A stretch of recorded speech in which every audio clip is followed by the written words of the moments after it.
నమస్తే, welcome to Suman TV. నేను మీ యామ్ని. మనకి ఆగస్టు నెలలో 12 రాశుల వారికి ఏ విధంగా ఉంటుంది, ఎలాంటి పరిహారాలు చేసుకోవాలి, ఈ విషయాలు మనకి తెలియచేయడానికి ప్రస్తుతం మనతో ఉన్నారు ప్రముఖ ఆధ్యాత్మికవేత్త గురుస్వామి బ్రహ్మశ్రీ రాజన్ నంబూద్రి గారు ఉన్నారు. గురుగారితో మాట్లాడి మనకున్న సందేహాన్ని అడిగి తెలుసుకుందాం. నమస్కారం గురుగారు. నమస్కారం అమ్మా. గురుగారు, ఇప్పుడు ఆగస్టు నెలలో అండి కర్కాటక రాశి వారికి ఏ విధంగా ఉంటుంది అంటే ఇప్పుడు కేరళ శాస్త్రం ప్రకారం మాకు తెలియచేయండి. శ్రీ మహాగణపతి దేవతభ్య నమ. చూసే వీక్షకులకు నమస్కారం. కర్కట రాశి వారికి இந்த ஆகஸ்ட் மாதம் ఎలా ఉండబోతుంది அப்படின்னே అడగబోతున్నాను. చాలా సంతోషం. శ్రీ మహాగణపతి దేవతభ్య నమ. చూసే వీక్షకులకు నమస్కారం. ఈ యొక్క రాశికి కొద్దిగా అన్ని విధాలమైనటువంటి అనుకూలమైనటువంటి గ్రహస్థితి కానీ స్థితిగతులు కానీ అన్నీ కూడా బాగా అనుకూలంగా కనపడుతున్నాయి. కళ్యాణంకు సంబంధించినటువంటి వ్యక్తులకి, సంతానం కలగలేని వాళ్ళకి, వ్యాపారం అభివృద్ధి కాలేని వాళ్ళకి వాళ్ళకందరికి కూడాను ఈ యొక్క ఆగస్టు మాసంలో ఒక మంచి మార్పు రావడానికి ఉంది. 101%. ఈ కేరళ నాడీ శాస్త్ర ప్రకారం చూసుకుంటే వాళ్ళకి మంచి మార్పు రావటం ఉంది. ఉద్యోగం పరంగా ఎప్పుడైతే కూడా వీళ్ళు ఎదురు చూసేవంటి ఉద్యోగాలు అంటే కొంతమంది నేను 30 ఇంటర్వ్యూస్ ఇచ్చాను, 40 ఇంటర్వ్యూస్ ఇచ్చాను, ఇంకా 50 ఇంటర్వ్యూస్ ఇచ్చాను గురుగారెడ్డి, మాకు ఇంకా ఉద్యోగం అనేది మాకు క్వాలిటీస్ ఎటువంటి కూడా రాలేదు, ఆర్థికంగా మానసికంగా బాగా ఒత్తిడిగా మేము కుంగిపోయి ఉన్నాము.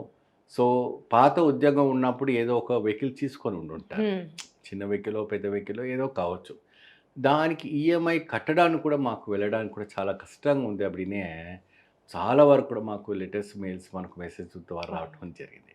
వాళ్ళకి అందరికీ మంచి శుభవార్త చెప్తాను.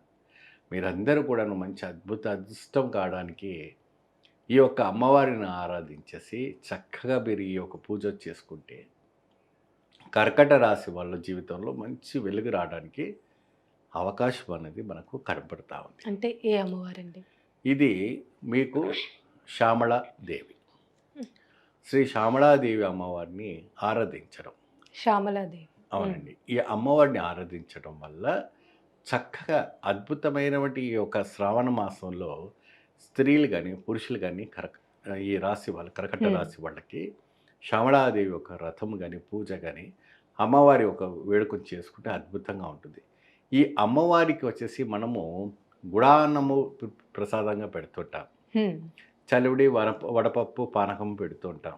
ఏమా స్పెషల్గా అమ్మవారికి అంటే బడి ఆచారంతో కొంతమంది కొన్ని విశేషంగా అమ్మవారికి కొన్ని ప్రసాదాలు పెడుతుంటారు నియమాలతో. అదేంటి అంటే కలకండు అంటారు.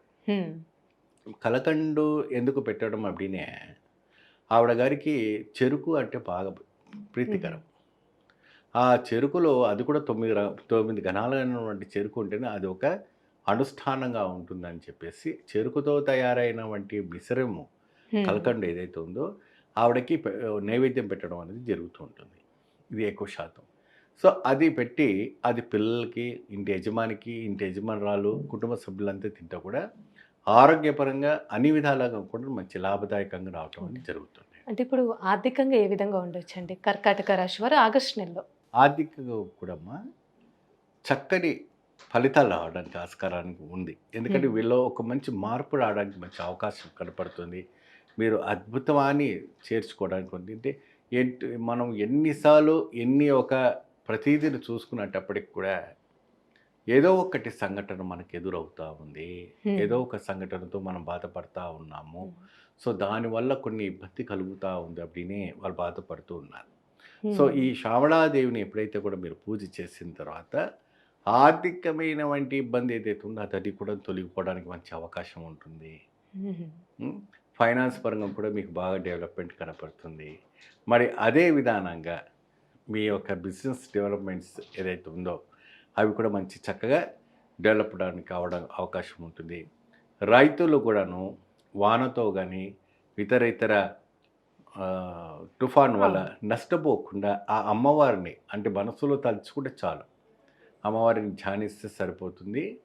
క్రీంకార మంత్రముతో చక్కగా శ్యామళాదేవి అమ్మవారిని 2 ముఖాలు ఉన్నవంటి వత్తులు పెట్టి అంటే తూర్పుకు పరమటకు పెట్టి వేప నూనె అంటే దీపారాధనగా వేప నూనె. వేప నూనె పోసి క్రీంకారంతో ఓం క్రీం నమః అన్న కారంతో అమ్మవారిని పూజించి చక్కగా అమ్మవారి జపం చేస్తుంటే కర్కట రాశి వారికి ఉన్నటువంటి ఒక దరిద్ర దోషము పోయి అష్టైశ్వర్యాలు రావడానికి మంచి ఆస్కారం ఉంది.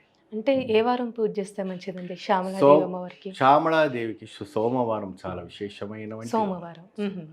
ఎందుకంటే ఎటువంటి దోషాలు ఉండకు సోమవారం పోతే ఆ రోజుల పాటు కూడా వాళ్ళకి అద్భుతమైన వైబ్రేషన్స్ రావడానికి ఛాన్సెస్ ఉంటాయి. అంటే ఈ విధంగా ఆగస్టు నెల మొత్తం ఆగస్టు నెలలో సోమవారాలు ప్రతి సోమవారం రోజునే ఆ రోజు ఉపవాసాలు పాటించి ఏకభుక్తాన్ని సేవించి చక్కగా మీ వ్రతాన్ని ఆచరించి ఆ అమ్మవారిని నమస్కరించినట్టయితే మాత్రం మంచి ఫలితం లభిస్తుంది. మంచి పరిహారం తెలియజేసా గురుగారు. ధన్యవాదాలండి. నమస్తే.